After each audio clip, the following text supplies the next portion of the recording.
With spooky season underway, or as underway as we can make it in this the year of plague 2020, many of us are endeavoring to find ways to still celebrate our favorite October holiday, All Hallows Eve or Halloween.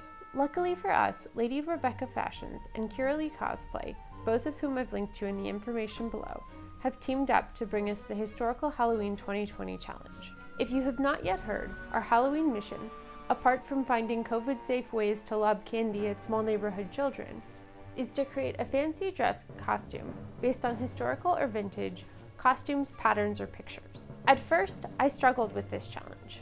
Since we are history bounders here, I did not want to straight out recreate a full historical costume.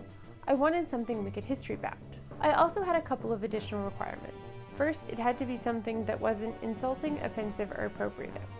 Unfortunately, many historical and vintage costumes, patterns, and still lifes from the time reflect not only vintage style, but also vintage values. Furthermore, I decided that I also would not use costumes featured alongside racist, appropriative, or otherwise insulting or offensive imagery. I want you, my dear viewers, should you choose to recreate this costume yourself, to be as safe as I can make it. So, after much searching and deliberating, I decided on this. This is a reproduction of a 1933 paper Halloween decoration made by the Bestel Company.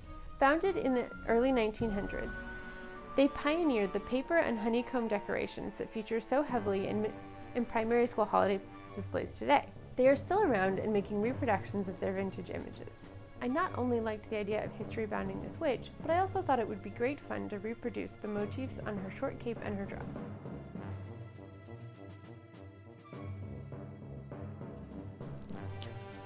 For the skirt, I decided on a half circle skirt.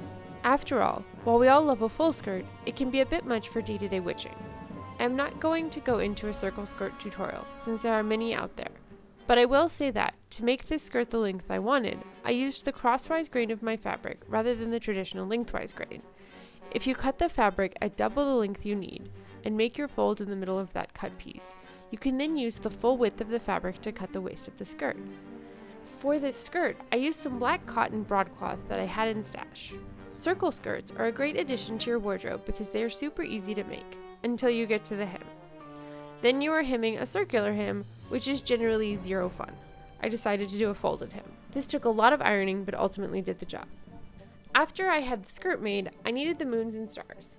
I did look for a moon and stars fabric, but couldn't find one I liked, and didn't really have the time or inclination to have one printed in time for this missive.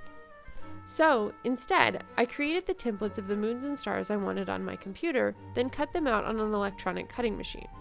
I used yellow quilter's cotton for the shapes and bonded the fabric to heat and bond fusible web. I was then able to iron the shapes onto the skirt. As an aside here, if you wish to do this and need a harder wearing skirt, I suggest using either the heavier hold heat and bond, or going over your shapes with an applique stitch. I did neither and found the shapes peeled off a bit. If I decide to wear this again, I will likely applique the shapes on.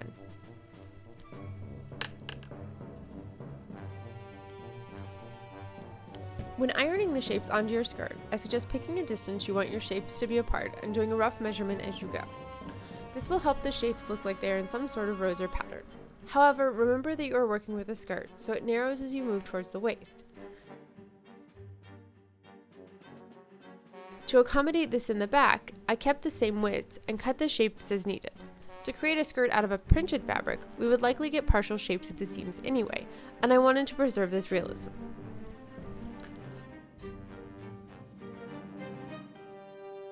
To history bound the cape, I shortened it and also removed a bit of the bulk. This is made out of an orange felt, which is great to work with since it didn't need hemming. The cape is made the same way you make the half circle skirt, except instead of waist diameter, you use neck diameter plus however much ease you want. Trust me, this is not like a skirt. You do not want a 10-inch circle if you have a 10-inch neck. It will choke you. However, you can also adjust this as you go. Since I wanted to add a ribbon tie closure, I planned to fold my neckline under and top stitch around, catching the ribbons at either end. I rather liked the effect of both the top stitching and the ribbon.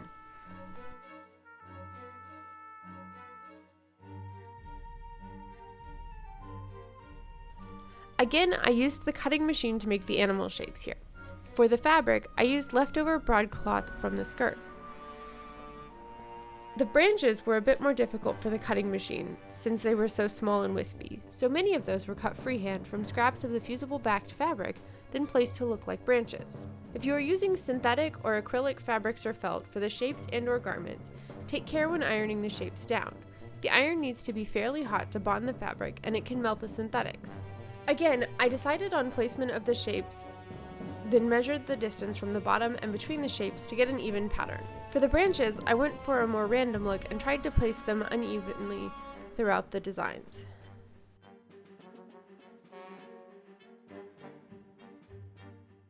Hats can be a bit difficult to make. Circle math is already a challenge, and to further complicate matters, many of us do not actually have circular heads.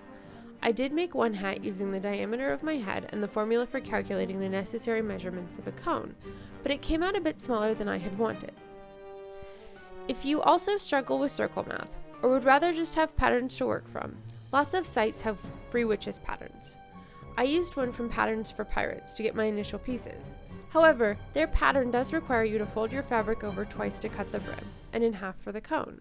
I used some satin back twill I had in stash, and lined it with remnants of the orange felt for body. The satin back twill is a terrible polyester that I bought online during quarantine. It worked for the hat, but I would not want to wear clothes made from it. Because it is polyester, and I didn't love the moon shape on the hat anyway, I decided to leave that detail off. I was torn on whether to admit it until a friend commented that her hat looked like an outhouse symbol, and that really sealed the deal for me. To make the cone, I used basting spray to hold the twill and felt together in place, then sewed in the cone seam. I pressed the bottom part of the seam open to help with sewing the brim on.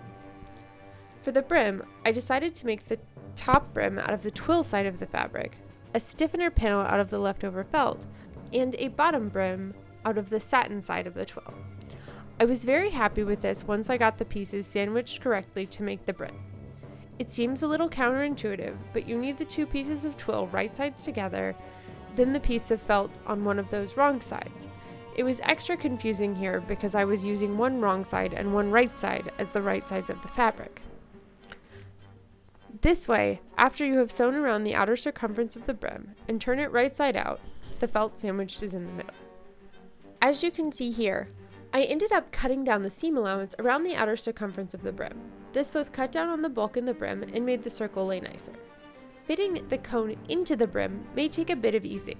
For this, I suggest picking a starting point. I chose the back seam of the cone and working around to pin, easing as much as possible as you go. If you do need to ease more at the end, keep working around the circle like you did before until it is all flush. When you put this on your machine, you will be sewing through 5 layers of fabric, so take care to catch them all as you work. Once I had the hat together, I decided to top stitch around the outside of the brim. I really liked the way it made the brim look neater, and it helped with the bulk at the seam. The hat band I made using the satin side of the twill to give it a bit of pop against the hat. I sewed it into the buckle to keep the buckle in place and used my machine's eyelet stitch to make a hole for the little bar on the buckle. Were I to do the hat again, I would make the hat band a bit narrower so it fit the hat better.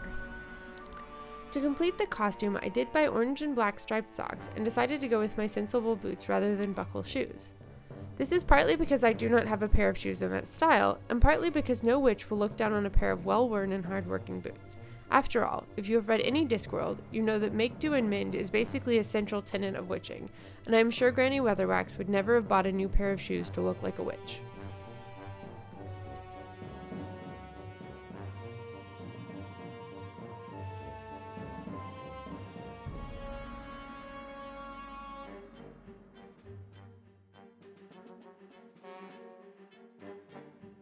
I also omitted the flaming pumpkin accessory, though that was more out of consideration for the fact that I do live in a townhouse and my neighbors might take objection to the creation of a serious fire hazard.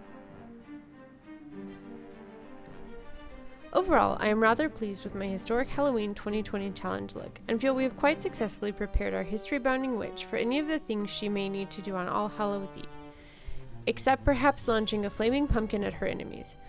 That she shall have to figure out on her own. If you made your own Halloween costume this year, historical or otherwise, or have figured out other ways to celebrate despite these times of pestilence, please share them in the comments below. We are all eager for ways to save our beloved holiday and would love to hear yours. And with that, I bid you adieu and the happiest of Halloweens. I must now return to developing the optimal solution for Halloween candy delivery at range.